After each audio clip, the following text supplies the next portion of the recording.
నమస్తే welcome to BCN news నేను విజయలక్ష్మి ముందుగా బీసీఎన్ ప్రేక్షకులకు శ్రీరామనవమి శుభాకాంక్షలు ఇప్పుడు ముఖ్యాంశాలు రాష్ట్రంలో బగబగ మండుతున్న బాణుడు రాష్ట్రంలో 46 డిగ్రీల వరకు ఉష్ణోగ్రత నమోదవుతుందని వాతావరణ శాఖ అంచనా రాష్ట్ర వ్యాప్తంగా కలెక్టర్లతో ఎన్నికల కమిషనర్ ముఖేష్ కుమార్ మీనా సమీక్ష రేపటి నుంచి నామినేషన్ల స్వీకరణపై కాకినాడ అధికారులకు దిశానిర్దేశం సీఎం జగన్ నాటకాలను ప్రజలు అసహ్యించుకుంటున్నారన్న టీడీపీ నేత పట్టాభిరాం రాయి దాడితో రెండో ఎపిసోడ్కు రూపకల్పన చేస్తారంటూ ఎద్దేవా ఉండి మండలంలో కొనసాగుతున్న మాజీ ఎమ్మెల్యే శివ ఇంటింటి ప్రచారం స్వతంత్ర అభ్యర్థిగా బరిలో ఉన్నట్టు ఓటర్లకు స్పష్టం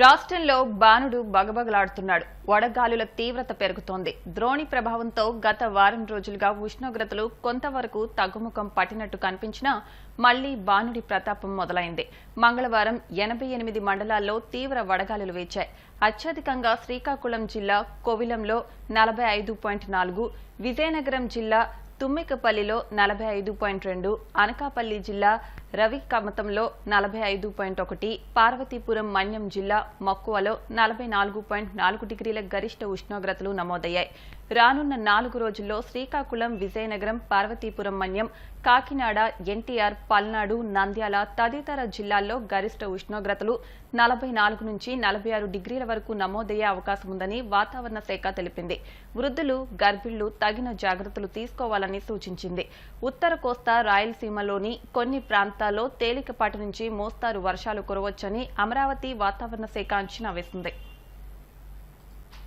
రాష్ట్ర ఎన్నికల కమిషనర్ ముఖేష్ కుమార్ మీనా విజయవాడ నుంచి అన్ని జిల్లాల కలెక్టర్లు జాయింట్ కలెక్టర్లతో వీడియో కాన్ఫరెన్స్ నిర్వహించారు ఈ వీడియో కాన్ఫరెన్స్ కు కాకినాడ కలెక్టరేట్ నుంచి జిల్లా ఎన్నికల అధికారి collector J Nivas joint collector S Ram Sundar Reddy ఆయా నియోజకవర్గాల రిటర్నింగ్ అధికారులతో కలిసి హాజరయ్యారు ఈ నెల 18 నుంచి ప్రారంభం కానున్న నామినేషన్ల స్వీకరణలో తీసుకోవాల్సిన జాగ్రత్తలపై అన్ని జిల్లాల కలెక్టర్లతో సీఈఓ ముఖేష్ కుమార్ మీనా సమీక్షించారు వీడియో కాన్ఫరెన్స్ లో జిల్లా రెవెన్యూ అధికారి D Thippenayak DPO K Bharathi Soujanya వివిధ నియోజకవర్గాల రిటర్నింగ్ అధికారులు పాల్గొన్నారు భీమవరంలో జరిగిన మేమంతా సిద్ధం బహిరంగ సభలో సీఎం జగన్ వైసీపీ అభ్యర్థులను పరిచయం చేశారు వైసీపీ తరపున బరిలో ఉన్న అభ్యర్థులకు ఓట్లు వేసి భారీ మెజార్టీతో గెలిపించాలని కోరారు భీమవరంలో పోటీలో ఉన్న గ్రంథి శ్రీనివాస్ ఆచంటలో బరిలో నిలిచిన రంగనాథరాజు తణుకు నుంచి పోటీ చేస్తున్న కారుమూరి వెంకట నాగేశ్వరరావు ఉండి బరిలో ఉన్న పీవీఎల్ నర్సాపురం శాసనసభ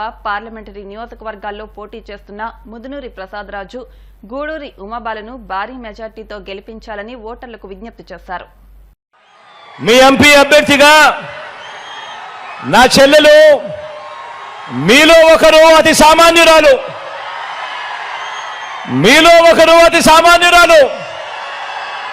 నా చెల్లెలు ఉమాబాల నిలబడతా ఉంది మీ చల్లని దీవెనలు ఆశీస్సులు నా చెల్లిపై ఉంచవలసిందిగా మీ అందరితో కూడా ప్రార్థిస్తా ఉన్నాను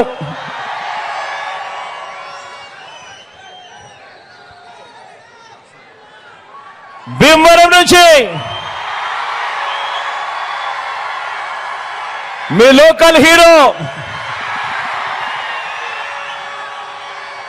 సిరన నిలబడతా ఉన్నాడు మంచివాడు సౌమ్యుడు మీ అందరికీ కూడా మంచి చేస్తాడు రాబోయే రోజుల్లో ఇంకా మంచి కూడా నేను చేయిస్తా సిరన్నకు మీ అందరి చల్లని దీవెనలు ఆశీస్సులు సీనన్నపై ఉంచవలసిందిగా సవినయంగా కోరుతా ఉన్నా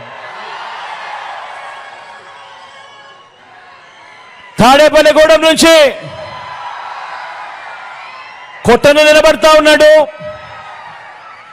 మంచివాడు సౌమ్యుడు కాస్త అప్పుడప్పుడు కొద్దిగా నోరు కొంచెం కటువు అనే పేరుంది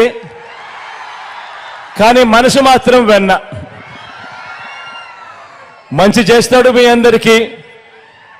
మీ అందరి చల్లని దీవెనలు ఆశీస్సులు కొట్టన్నపై కూడా ఉంచవలసిందిగా సవినయంగా ప్రార్థిస్తా ఉన్నా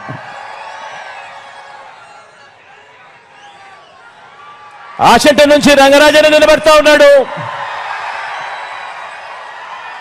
మంచివాడు సౌమ్యుడు తాను కూడా మీ అందరికీ మంచి చేస్తాడన్న నమ్మకం నాకు సంపూర్ణంగా ఉంది నిజంగా జెంటిల్మెన్ అని కూడా చెప్పొచ్చు మీ చల్లని దీవెనలు ఆశీస్సులు అన్నపై ఉంచవలసిందిగా సవినయంగా కూడా కోరుతా ఉన్నా.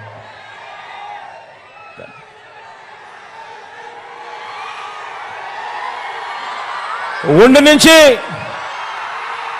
నరసింహరాజన్న నిలబడతా ఉన్నాడు. నిజంగా చాలా మంచోడు.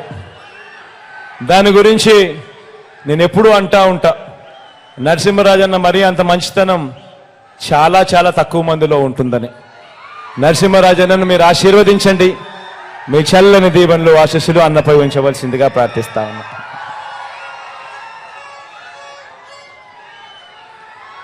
పాలకొల్లు నుంచి మళ్ళీ మీలో ఒకడు అతి సామాన్యుడు గోపి నిలబడతా ఉన్నాడు. మీ చల్లని దీవెనలు ఆశీస్సులు గోపిపై ఉంచవలసిందిగా మీ అందరినీ కూడా ప్రార్థిస్తా ఉన్నా. మంచి చేస్తాడు అన్న సంపూర్ణ నమ్మకం విశ్వాసం నాకున్నాయి.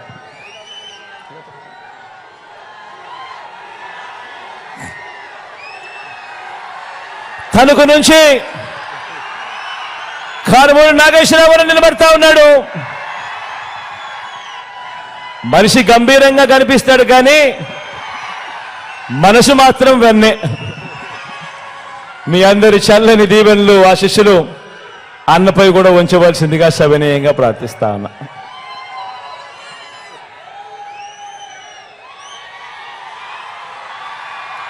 నర్సాపురం నుంచి ప్రసాద్ నిలబడతా ఉన్నాడు. నాకు మంచి స్నేహితుడు అని కూడా చెప్తా. నిజంగా మంచివాడు, మనిషిలో క్యారెక్టర్ ఉంది. ఇలాంటి వాడు రాజకీయాలలో ఏ పొద్దైనా కూడా ప్రజలకు మంచి చేస్తాడు. చేయగలిగిందంతా కూడా మంచి చేశాడు. రాబోయే రోజుల్లో ఇంకా మంచి కూడా చేస్తాడు, చేయిస్తా. మీ చల్లని దీవెనలు ఆశీస్సులు ప్రసాద్ పై కూడా ఉంచవలసిందిగా సవినయంగా ప్రార్థిస్తా ఉన్నా. ఇక మన గుర్తు అక్కడో ఇక్కడో ఎక్కడో ఎవరైనా మర్చిపోయి ఉంటే మన గుర్తు ఫ్యాను. అక్క మన గుర్తు ఫ్యాను. అక్కడున్నావు మన గుర్తు ఫ్యానవా? అక్కడున్న చెల్లెమ్మను మన గుర్తు ఫ్యానమ్మా? మన గుర్తు ఫ్యాన్ అన్నా, మన గుర్తు ఫ్యాన్ తమ్ముడు. మంచి చేసిన ఈ ఫ్యాను ఎప్పుడు ఇంట్లోనే ఉండాలి. సైకిల్ ఎప్పుడు బయటే ఉండాలి, ఇంటి బయటే ఉండాలి. తాగేసిన టీ గ్లాస్ ఎప్పుడు సింక్లోనే ఉండాలి. ఇచ్చిన హామీలు నెరవేర్చాం కాబట్టే రాబోయే ఎన్నికల్లో వైఎస్ఆర్ కాంగ్రెస్ పార్టీకి ఓటు అడిగే హక్కు ఉందని కాకినాడ సిటీ వైసీపీ అభ్యర్థి ద్వారంపూడి చంద్రశేఖర్ రెడ్డి పేర్కొన్నారు. ఎన్నికల ప్రచారంలో భాగంగా కాకినాడ 10వ డివిజన్ దుమ్ములపేట మత్స్యకార ప్రాంతంలో స్థానిక డివిజన్ నాయకులు కార్యకర్తలతో కలిసి ఇంటింటికి ప్రచారం నిర్వహించారు. ఈ సందర్భంగా ఎమ్మెల్యే మాట్లాడుతూ మరోసారి తనను ఎమ్మెల్యేగా గెలిపిస్తే ఈ ప్రాంతం మరింత అభివృద్ధి చెందుతుందని తెలిపారు.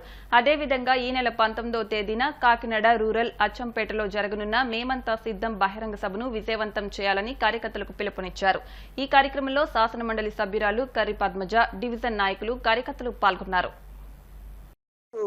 10వ డివిజన్లో ఎన్నికల ప్రచారం ప్రారంభించాం. పెద్ద ఎత్తున ప్రతి వీధిలోనూ ఇంటింటికి వెళ్తున్నాం. ఇంటింటికి వెళ్ళి ఓట్లు అభ్యర్థించడం జరుగుతుంది. ముఖ్యంగా 10వ డివిజన్ అంటే దుమ్ములపేట ప్రాంతం. ఈ ప్రాంతంలో గతంలో రోడ్లు కానీ డ్రైన్ కానీ చాలా అద్భుతమైన పరిస్థితులు ఉండేవి. అన్ని రకాలుగాను ఆల్మోస్ట్ 90-95% ఇక్కడ రోడ్లు డ్రైన్లు అన్ని వేసి ప్రజల దగ్గరికి వెళ్తున్నాం. ప్రజలందరూ కూడా పెద్ద ఎత్తున స్పందిస్తున్నారు. రోడ్లు వేసాము, డ్రైన్లు వేసాము నమ్మకంతో ప్రజలు ఉన్నారు. ఇక్కడ ఇళ్ల సమస్య ఉంది, ఇళ్ల సమస్య తీరుస్తానని చెప్పాను. అదేవిధంగా కరెంటు పోల్స్ కొన్ని చోట్ల వేయాలి, అది కూడా వేస్తానని చెప్పాను. తప్పకుండా ఏదైనప్పటికీ కూడా ప్రజలు పెద్ద ఎత్తున ఆదరణ చూపిస్తారు వైఎస్ఆర్ పార్టీ. ముఖ్యంగా జగన్మోహన్ రెడ్డి ఏదైతే మాట చెప్పారో మాటపై అన్ని చేశారు కాబట్టి ఈరోజు ప్రజలు మమ్మల్ని కూడా నమ్మి ఇంటింటికి వెళ్ళినా కూడా అధికారంలో పార్టీలో ఉన్న వ్యక్తులు మేమందరం కూడా అధికార పార్టీలో ఉంటూ ఒక ఎమ్మెల్యేగా ఉంటూ ప్రజల వద్దకు ఇంటింటికి వెళ్ళి ఎన్నికల ప్రచారంలో ఓట్లు అడుగుతున్నామంటే మేము పనులు చేశాం కాబట్టి వాళ్ళ దగ్గరికి వెళ్ళగలుగుతున్నాం. అదేవిధంగా రాబోయే రోజుల్లో కూడా మరింత అభివృద్ధి చేస్తామని చెప్పాం. అదేవిధంగా 19వ తారీఖున జగన్మోహన్ రెడ్డి గారు కాకినాడ రూరల్లో అచ్చంపేట జంక్షన్లో ఉన్న మీటింగ్ కూడా సక్సెస్ చేయడానికి ప్లాన్ చేసుకుంటాం. కాకినాడ నుంచి కూడా పెద్ద ఎత్తున తరలి వెళ్తాం. తప్పకుండా జగన్మోహన్ రెడ్డి మీటింగ్కి పార్టిసిపేట్ చేసి మళ్ళీ ప్రచారంలో పాల్గొంటాం. అనకాపల్లి జిల్లా నర్సీపట్నం నియోజకవర్గంలో టీడీపీ అభ్యర్థి చింతకాల అయ్యన్న పాత్రుడు ఆధ్వర్యంలో యువశక్తి కార్యక్రమం నిర్వహించారు.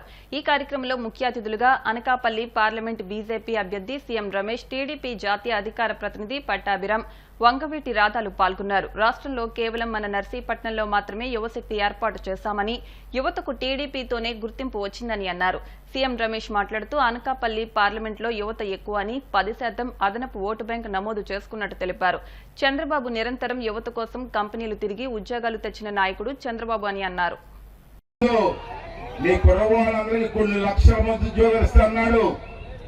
ప్రతి సంక్రాంతికి జాబ్ క్యాలెండర్ ఇస్తాడు. ఇచ్చడా? మోసం చేయలేదా? అటువంటి మోసగానికి మనం ఎలా బుద్ధి చెప్పాలా? రేపు ఎలక్షన్ లో మనం సైకిల్ గుర్తుపై ఓటేసి ఆయన్ని మళ్ళీ జైలుకి పంపించే వరకు మీ యువత నిద్రపోవడానికి వీల్లేదు. అందుకే ఈవేళ ఈ కార్యక్రమం పేరు యువశక్తి. యువకుల శక్తి ఏంటో ఆ గుడ్డోడు అవినీతి పరుడు జగన్ రెడ్డికి మీరందరూ కూడా చూపించవలసినటువంటి అవసరం ఉందని చెప్పి ఈ సందర్భంలో మనం చేస్తున్నాను. తరఫున ఆడవాళ్ళకి అమ్మఒడి ఇచ్చారని చెప్పి అంటా ఉన్నారు, పేద పిల్లలకి డబ్బులు ఇచ్చారని చెప్పి అంటా ఉన్నారు. పిల్లలు చదువుకుంటారు, తర్వాత ఏం చెయ్యాలి ఎవరికి అర్థం కాని పరిస్థితి ఏర్పడింది. వాళ్ళ ఈ రాష్ట్రంలో ఉండాలా, పక్క రాష్ట్రాలకు వెళ్ళాలా, తల్లిదండ్రులను వదిలేసి ఎక్కడో మారుమూల ప్రాంతంలోకి వెళ్ళిపోయి ఉపాధి కోసం ఎత్తుకోవాలా, పట్టుకూడు కోసం ఎక్కడెక్కడో బతకాలా అని చెప్పని ఇవాళ ఈ రాష్ట్రం అల్లాడుతుంది. ఈ ప్రాంతం అతి ముఖ్యంగా అల్లాడుతుంది. ఈ ప్రాంతానికి ఉపాధి కల్పించే శక్తి, ఒక సామర్థ్యం ఉన్న నాయకుడు ఎవరని చెప్పంటే ఇక్కడ పార్లమెంట్ కింద నుంచుంటున్న ఒక సీఎం రమేష్ గారని చెప్పని కూడా మీరందరూ ఎంతో విజ్ఞతతోటి ఆలోచించాల్సిన అవసరం ఉంది. ఈ ఎన్నికల్లో తప్పకుండా మన నాయకులు మనం గెలిపించుకోవాలి. ఇప్పుడు కాసేపు ప్రకటనలు.